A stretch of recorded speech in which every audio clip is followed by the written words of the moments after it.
minimal catatan komisaris utama yang lama, yang viral, yang puluhan juta orang nonton, temannya Pak Andre. Itu temannya Pak Andre, Pak, komut lama itu, ya. Ya. Jadi banyak catatan situ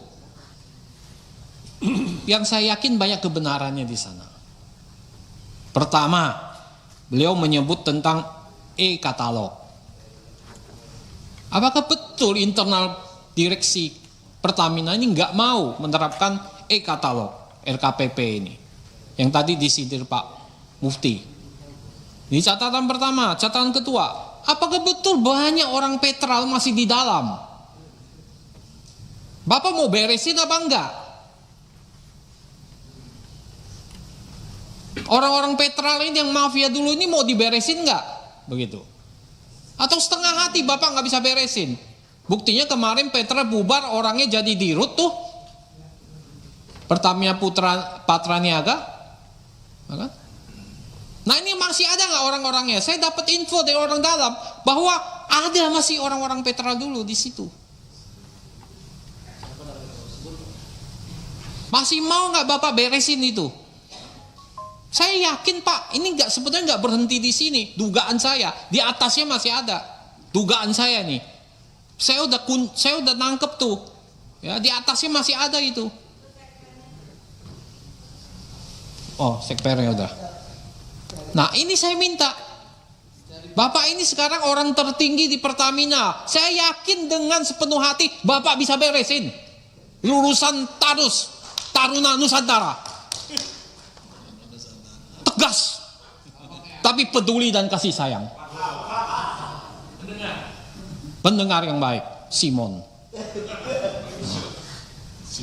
Aloysius, peduli dan kasih sayang. Ya. Wajah Bapak tuh memancarkan banyak kasih sayang, Pak. Saya senang dengan wajah Bapak. Jadi itu. Yang ketiga yang disebut pengadaan aditif, di situ juga ada mafia. Betul nggak ini? Melibatkan orang BPK. Ini kan cerita-cerita dari Komut temannya Andre ini, yang harus Bapak klarifikasi ke dalam. Nah itu catatan Pak BTP yang sudah viral kemana-mana. Yang ketiga adalah saya punya 5 poin Pak, mohon jangan dipotong Pak. Soal tuntutan monopoli oleh KPPU, nanti Bapak jawab. Karena non subsidi itu dimonopoli oleh Pertamina, ya, melanggar pasal 17 Undang-Undang Praktek Monopoli dan Persaingan Usaha Tidak Sehat. Ini lagi jalan nih selidik. Apakah betul Pak? Bapak jual dengan margin super normal profit, excessive profit 10 kali lipat. Non subsidi. Nanti Bapak jelaskan, itu menjadi isu. Yang keempat Pak, ada aspirasi dari konstituen yang melakukan pelaku industri, yang merupakan pelaku industri Pak. Ini udah sering juga saya lakukan, ya, bahwa kemarin harga gas industri itu kan naik Pak, dari 6,5 menjadi 7 US dollar. Ya. Tetapi itu Januari sampai Maret ini kuotanya hanya 40-50% kan Pak. Selebihnya dikenain surcharge. Berapa Pak? PGN itu 16,77 US Pak. Ini sangat memberatkan pelaku industri Pak. Nah, ada aspirasi dari mereka agar industri ini nggak mati. Industri ini kan setengah mati sekarang ini, Pak. Ditambah lagi beban kayak gini, tambah habis Pak. Nah, kenapa bisa begitu Pak? Padahal supply Bapak, stok Bapak mungkin banyak. Ya. Kuotanya hanya 50% yang HGBT itu Pak. Di atas itu kena surcharge 16,77. Benar nggak Pak? Benar nggak Pak? PGN.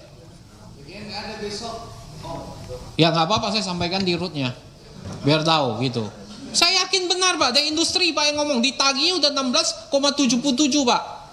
Tagihannya ada Pak. Wah ini mau apa ini? Nah ini saya minta dijawab dan investigasi Pak. Ya. Yang kelima, keuangan. Ini pendapatannya memang stagnan Pak, betul ya Pak ya.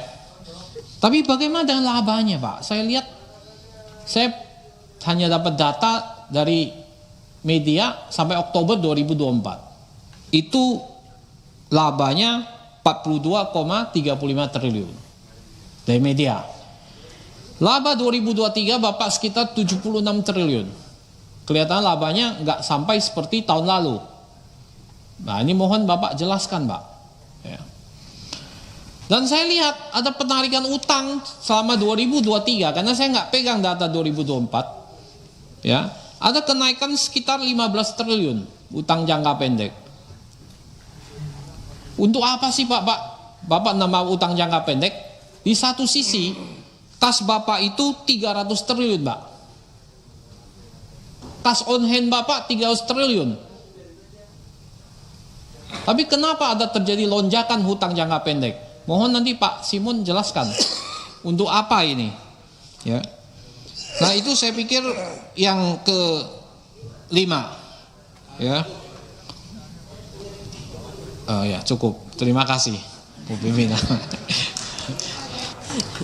Sesuai janji, saya suka sekali karena menepati janji. Tunggu tanggal mainnya. Lagi terus.